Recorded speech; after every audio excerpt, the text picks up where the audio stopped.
Yeah, let's just get straight into it. Still You ready? Cool. ready. All right. Hey guys, welcome back to the second episode of the Wave Running Podcast. Now, I originally had intended to bring another guest for the second episode, but because Jack and I did this Wings for Life charity run just yesterday, it's still pretty fresh in our memories, and I'm sure we're both sore. Well, I'm definitely sore. I don't know about you.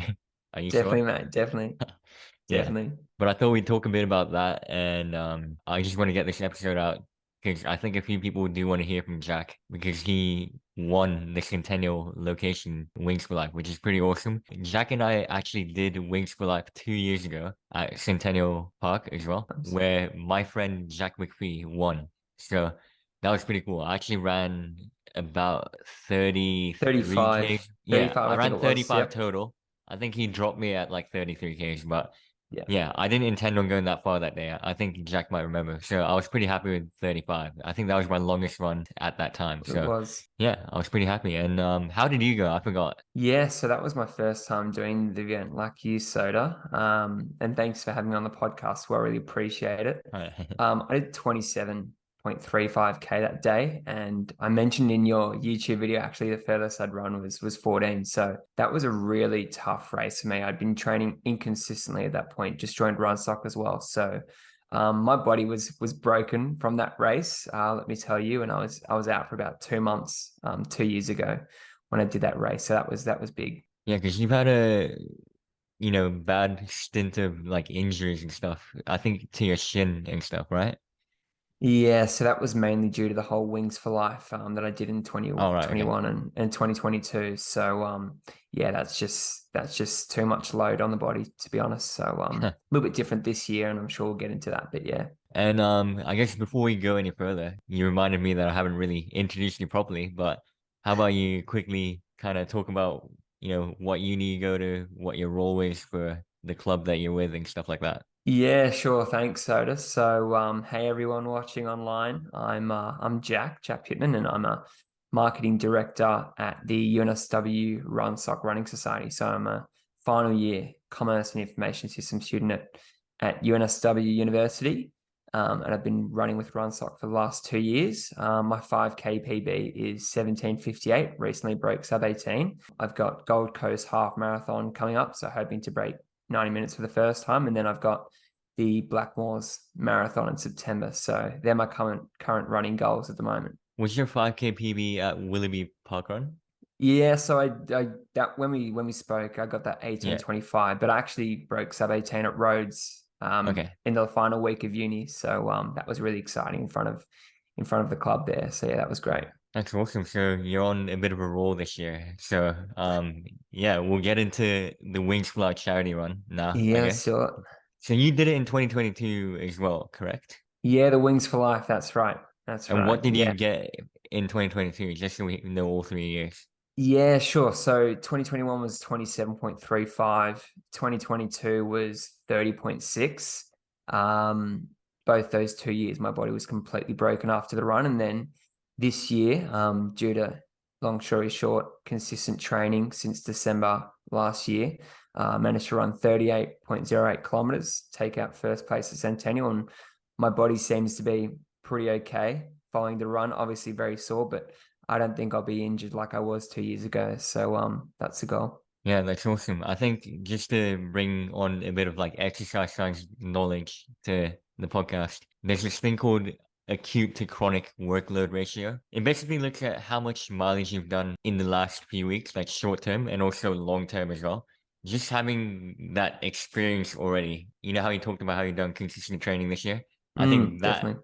is just gonna add on to kind of the base and your muscles and tendons and bones being a bit more used to it. And I think that's why as you run more, you kind of get less injuries because I feel like the first year of running is when a lot of people get Mm, injured because they don't have that like foundation beforehand kind of thing. So yeah, I think you'll be in a sweet spot now and you can kind of consistently do it every year if you wanted to and get some huge progressions. And it's cool that you haven't had a single year where you haven't PB at Wings for Life charity run so Yeah, far. So yeah, it'll be yeah, awesome to yeah, see where definitely. you're at in a few years' time. Yeah. Yeah, what did the win mean to you? Because you had a ton of UNSW run club people and if you used to run club people who you work closely with all at the event at the same time. Yeah, definitely, mate. Look, when we released the event about a week out to our run sock team, we were like, look, we want to get a team going this year for the first time, hadn't done it in the past. Managed to get 67 registrations, which absolutely phenomenal. So the win was more than just about taking out the win. I think that was very much a surprise. It was doing it with everyone else in the team, and getting them involved in what's such a great event. But I can talk a little about the race strategy kind of going into the Wings for Life. I think that might be interesting for the listeners. Yeah, So I'll go for speak a it. bit about that. So the plan was to try and run 35K this year. I didn't know if I could do that or not, to be completely honest. Um, I'd done a few long runs in the lead up to Wings for Life. That Tuesday Bagels route that UNSW Runsock has down at Darling Harbour. So Yep. I did 24 Ks one Tuesday, so I did the loop twice. I also did a half marathon another week at about 4:30 minute pace, which was tough enough. No water, no gels or anything. But I think the biggest thing with the race strategy with the Wings for Life was, I had my gels, I had my water. So I had 3 gels and then a bit of water every few laps. But most importantly, I had one of my good mates as well, Will, who's also at who joins us with Run Sock Run sometimes. And the plan together was to try and hit 440s the whole way and see how we go. Is Um, this Will Choi? this is Will Tucker. Will Will Tucker. Tucker. Okay, yeah, Will yeah. I know Tucker. Will Yeah, Tucker. yeah, that's Yeah. right. Good Yeah, yeah. fella. No, Will Troy had a great run as well. Yeah. But yeah, I was with Will and I was like, look, mate, let's see if we can get to 35. And the conditions were absolutely terrible. I don't know, it was like in Japan. I think Japan was pretty bad conditions as well, right? Yeah, it was, which we'll get onto later. But yeah, Yeah, definitely, definitely.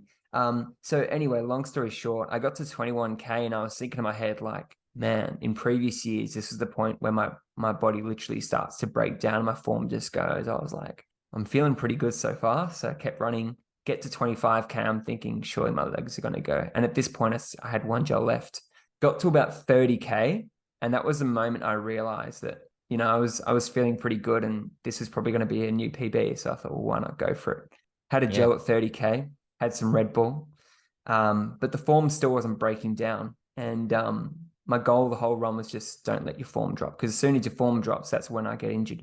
And I got to about 35K, and I remember taking a cup of Red Bull from one of the volunteers. And I was like, oh, is there anyone else on the course? Because I hadn't seen anyone on the course for a while. And he was like, oh, I'm not sure, maybe one or two more. So I was like, okay, fine, whatever.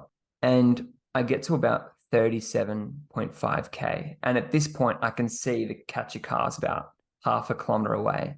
And then I see this motorcyclist, wearing those high vis vests, helmet, camera, and I'm running.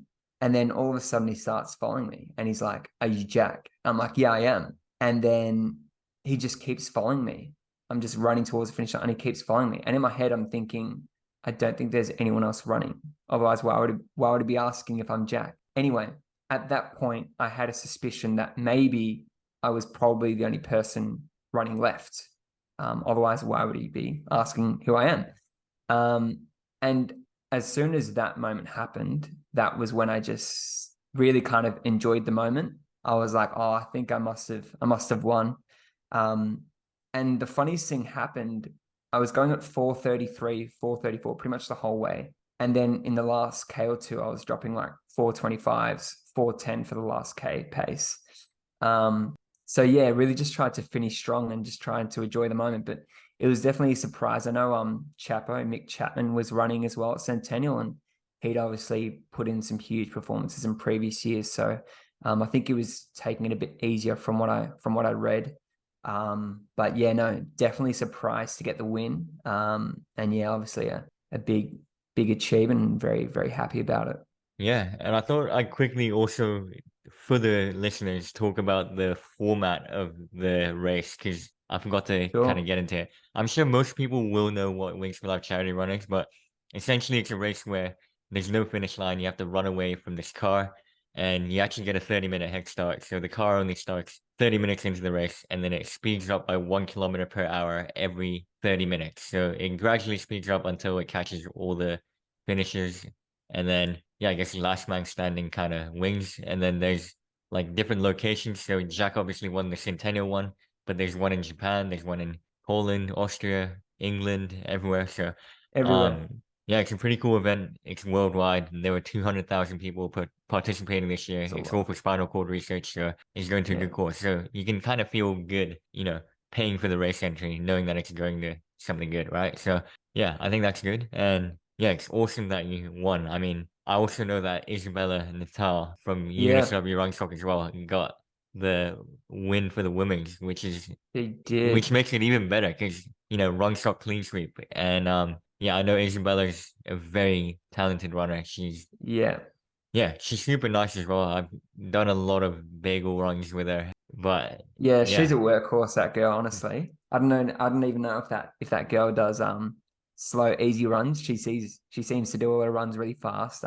yeah, I Yeah, no, swear she she's way absolutely faster than grinds. She's me. so good. She's so Yeah, good. her easy runs are way faster. Yeah, for sure.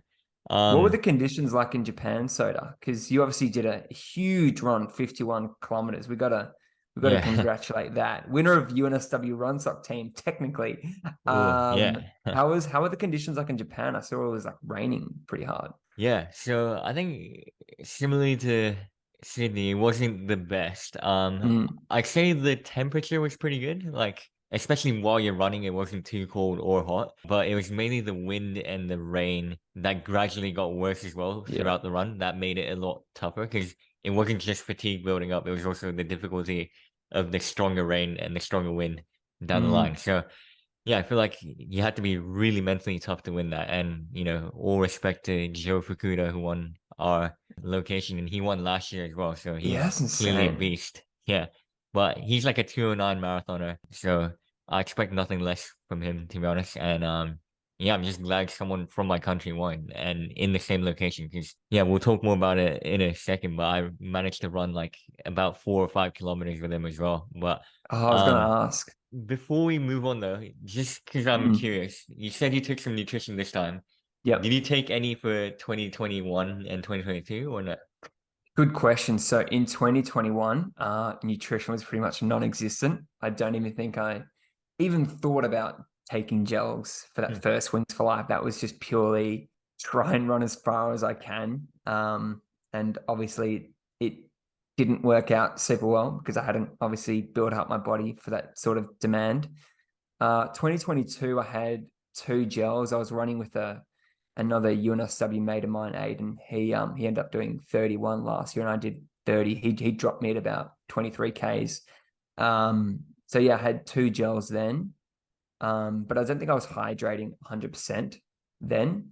Whereas this year, I kind of went into the race going, I need to hydrate regularly, take the gels, and yeah, that seemed to work out really well. Believe it or not, my longest run before last night is actually 38K. So That's crazy. yeah, you pretty well because I wasn't done with my 50K or 51K run.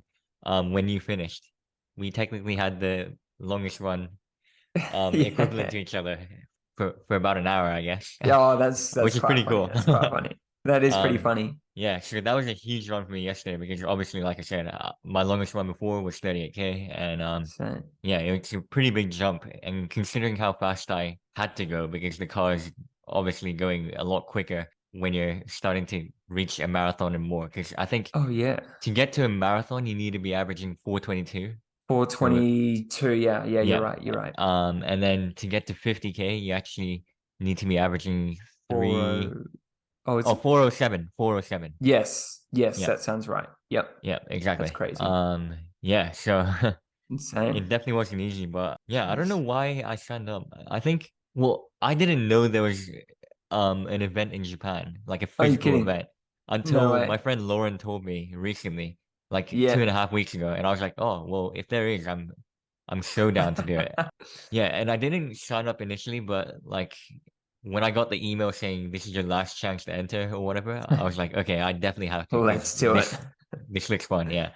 I mean, I already know how fun it is, but yeah, and yeah, I just basically signed up, and then I was looking at what clubs I can join, and the first one I Right. found was UNSW out of the ones I know. So I was like, wow, well, you know what? Let's Yeah. represent UNSW, try and get the Wow. name out there, hopefully. And No way. yeah, I'm glad I did because UNSW always do a good job with their run clubs. Like they really inclusive. They do runs in different locations That's of right. Sydney, and they accommodate Yeah. all levels for UNSW students. So I think if anyone is thinking of studying at UNSW and wants to get into running, it'll be awesome to join that. But Great run club, yeah, great uni. mm.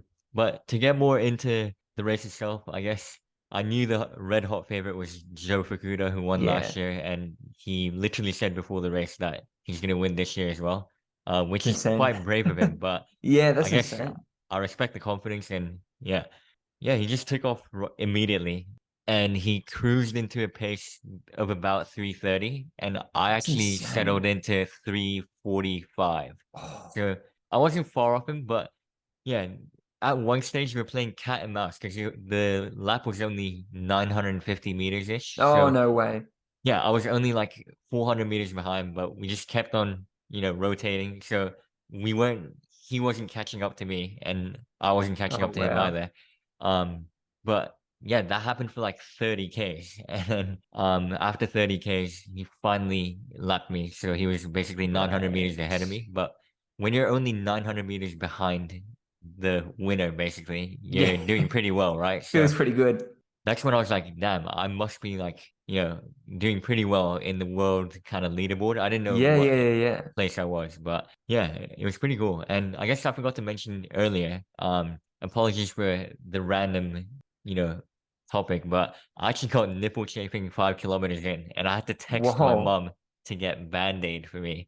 And No way. yeah, I had to try and like put the Band-Aid on while I was Dude, that's running, and that wasn't insane. easy because I failed the first time, and then I was like, okay, I'll try and do it again, and then it worked. But That's after brutal. that, I got into a rhythm nicely, and yeah, when Joe Fukuda lapped me at about 30 Ks, I was like, he's still going 3:30, and it's not like completely out of my reach. So how about I try and help him build more of a lead and like run with him for a bit? So I just Mm, decided, I'm 900 meters behind because he's lapped me now, but let's just work with him and try and right. make sure we solidify his win. And, I'll get a bit of a boost as well from running 3:30. So I just joined him for a bit, Insane. and yeah, I was still feeling good. And then at 35 Ks, Yeah. I think I had to text my mom because I wanted water. And I opened up my phone, but it was raining, so I couldn't touch my phone. But Oh, yeah. when I did open my phone, I did see a notification on the Turbo Runners chat saying I'm Oh like 13th in the world right now. my And I was like, God. wow. So that gave me a bit of a boost. And yeah, even though I got dropped by Joe by then because I wanted to be sensible a bit, Right. yeah, I still managed to keep up the, 340s, and I was just feeling pretty good until about, 36, 37 Ks when it started getting a little bit harder, but not Yeah. too hard. Like I only dropped down to like the high 340s, so 348 kind of thing. Whoa. I think the most important thing for me was to not set my limit at the marathon. So I tried not to focus and dwell on the marathon distance. I was actually Yes. overlooking it, if anything, Right. and aiming for 50K. So yeah, Right. that marathon distance didn't affect my mentality at all. I was just like, oh, it's just another kilometer. I'm gonna carry on. But I did see that I came through at 2:37, which was a surprise to Oh, me. 237 marathon. Wow. That's Yeah. good. Um, and yeah, I think it was like 46K when I had my first kilometer above 4 minutes. And that's when I Wow. knew that I was getting tired. No way. Really? Um, And is that where you lost the time? Once you got to about not really. So 46 I did kilometers onwards. 4:12, and then I did 4:17, and then after Mm-hmm. that I did like 5:50 or something. And then when I Oh, got to okay. 50 Ks, I think I got this sense of achievement kind of thing because I was aiming for 50 Ks. And Got then I it. feel like, yeah, I had to walk slash jog for a bit. Yeah, And then right. I just hobbled along for like another K in a bit until I got caught by the car. So Got it. Got it. yeah, it was Got quite it. an emotional experience. I mean, yeah, it was insane. I don't remember much after 48K because I was so cooked. Like, I Oh, actually just saw a wow. video of myself running, and I Oh my look God. destroyed. Like, my No form way. is terrible. Well, I wasn't even running as Oh, well. I was just like flogging along. Yeah. So That's how I felt when I was hitting my 27 and 30K yeah. 2 years But you before. actually negative split it the whole way, which is pretty cool. Yeah, kind of. Well, I guess More the or thing less. was though, is my plan was to hit 440s the whole way. So I wasn't trying to push the pace and I wasn't trying to back off on the pace either. I was just trying to hit 440s, see how we go. And then fortunately, as I was saying earlier, by the time I got to 30, I was feeling pretty good. I was like, pace hadn't dropped. So I was like, well, why not just hit a few lower Ks, try and negative split a bit. And then that's what got me the extra few K. But I mean, if I was running anywhere close to that sort of pace that you were running at, I would have just died very quickly. So I knew Yeah. the strategy for me anyway was to just go at 440s. And obviously, that's the great thing about this run is that there is no finish line. Everyone's finish line is different. And your race plan was completely different to mine. And our goals are completely different. And that's the great thing about it. But we still got a lot out of it and we all had a great experience. And that's amazing. Yeah, 100%. Do you have any like other random tips that you've accumulated that you can share with the listeners that you've thought of in the past 3 years? I think one of the biggest things, and it's gonna sound really cliche, but it really does make a difference. And that's just being consistent with the training is the first thing. I've been increasing my mileage roughly 10% every few weeks, which is a rough kind of rule that you'd be pretty familiar with soda as well. So I'm hitting about 45 Ks a week now. Probably going to keep it around that sort of level. Maybe coming up to marathon time, push it up to 50 or 60K, but I play a lot of other sports as well. So I don't want to completely destroy my body with the running. I'm happy to do 50, 60K a week potentially, and that's probably enough for me. But that's the first tip is being consistent. It's just so underrated. And then the other tip as well that I'm a big believer in, and I know we've talked about this before on podcasts, is the power of community. One of the things I love about UNSW Run Sock, and I'm sure you have felt this too as well, Soda, is running with other people is Yeah, is such a 100%. is such an amazing motivator boost, but also just such a great outlet to socialize with like-minded people. I think running is quite an individual sport, and if you're training by yourself all the time, it can get quite lonely. But I think the other benefit of having a community as well, not only does it allow you to socialize and share the experience with other people, but it keeps you accountable and it gives you a sense of routine. And when you have some sort of routine and structure to your training, I think that makes training a lot easier in itself. So I think to summarize the tips, it would be being consistent and find a group of like-minded people where you can share the joy of running with each other, because I think it's such a great thing. Yeah, They're my two 100%. tips. And yeah, touching more on your kind of role with Runstock, have you been another executive position before, or is this marketing director your first position in the club? Yeah, this is the first position in the club. I was subcommittee with the marketing for Runsock last year. This year we've got a fantastic team though. We've got about we've got at least 4 people in the subcommittee, so it's pretty big, and we've got people with a lot of different skill sets as well, doing some really creative things with the social media side of things and marketing, and I'm kind of helping manage everything. But yeah, I think a lot of the subcommittee are very independent and they're showing a lot of initiative. So it's great to see the Runsuck community really getting behind Wings for Life and a lot of the events. And I'd like to think that has something to do with some of the amazing marketing that's happening at Runsuck, done not necessarily by me, but by a lot of the amazing team members that we have in our team. So yeah, that's really great. Yeah, I think over time, because I was part of Youth City Run Club and organizing their sort of stuff at one point. But I think over time, Youth City Run Club and UNSW have made more use of the social media aspect to get the word out. And also just to create kind of hype around events and stuff like that. Because I think that's what UNSW does very well at the moment. Like, if there's an event, you definitely see it advertised on the story on Instagram, Mm. and you know where to go at what time and what you're expecting at the event, kind of thing. So yeah, I think that's one thing that a lot of clubs should focus on, and it makes a huge difference to have like a whole group or team dedicated to the marketing committee. Because yeah, I can definitely tell that there's a difference since you've taken over, I think. Yeah. Well, even just on your point there, Soda, about advertising the events, I think one thing that a lot of the run clubs at the Sydney unis, UNSW and Sydney Uni, UTS, all those ones, is we've started collaborating a lot more on events. So we invite a lot of the UC people to our events, and they invite us to theirs, and really trying to make that partnership a bigger thing, to really kind of grow both university run clubs, I think is really important. And that was a lot of the goal with the Wings for Life as well. Is yes, it may be UNSW Run Sock, but we'd love to get as many people from USyd involved in the event. And actually, we did manage to get quite a few, which was super awesome, because they got to meet people from UNSW, and we got to share this great Wings for Life experience together. Although admittedly, similar to Japan, it was very wet and windy, and there weren't many people at the finish line. But I think it's the memories, and they're the things you remember from the run clubs. It's not necessarily the training by yourself. It's the big events where all your hard work goes into those moments, and that's what I at least take away from my time with UNSW Run Sock is those events.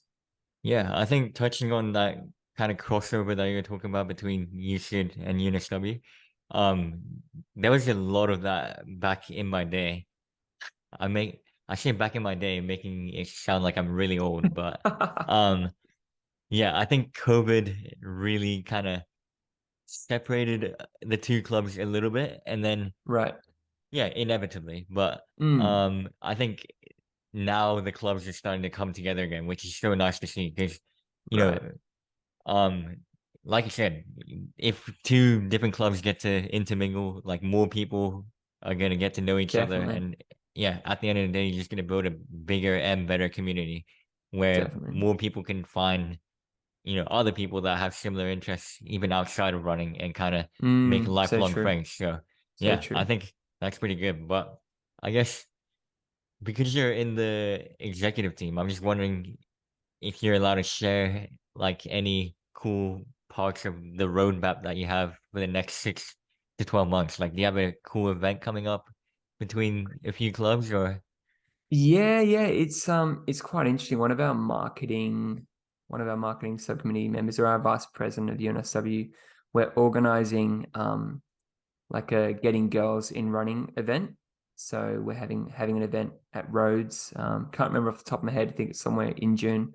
Um, so yeah, we're going to get a lot of girls from the different running clubs together to just promote more girls in the run clubs. I think that's something that I'm passionate about. But definitely our vice president, being the first female vice president, um, it's really impressive that Kaz is getting behind that event. It's fantastic. She set up that event, and I guess to add some context as well. So that's between UTS, UNSW, USyd, and then Macquarie. Macquarie University. They've just set up a run club. It's really new, so we're trying to get them involved in events as well.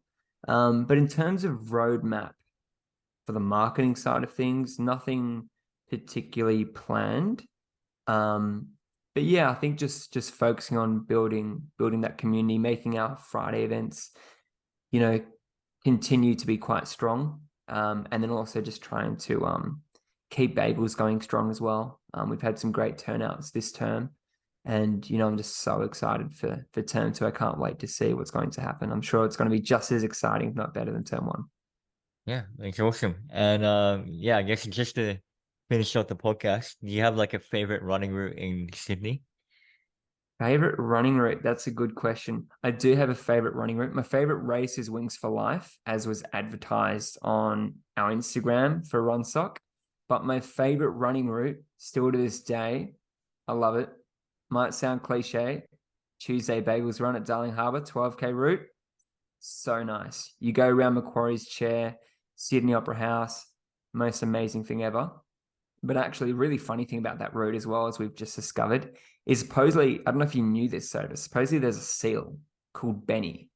Benny the seal lives at the Sydney Opera House on Tuesday morning every single week at 7:30 in the morning. Yeah, I've seen the is it pictures on Strava or Instagram or something? I've Yep, seen it a few Strava, weeks in a row. Instagram, Yeah. yeah. Yeah. It's pretty So cool. yeah, Yeah. definitely. So we like to stop and check in with Benny the Seal if we're doing the 12K route. But yeah, I just love that course because I think it's so flat. I think you just get to see the best of the Sydney city. Yeah. And If like a of tourist course it's runner with comes, like the yeah, first place you bring definitely. them is like Botanical Gardens, Opera House. Yeah. So Under true, the Harbour so Bridge kind true. of thing. Yeah. It's awesome. Absolutely. And most importantly, it's with amazing people every single Tuesday. So that's my favorite route. I really do like that route.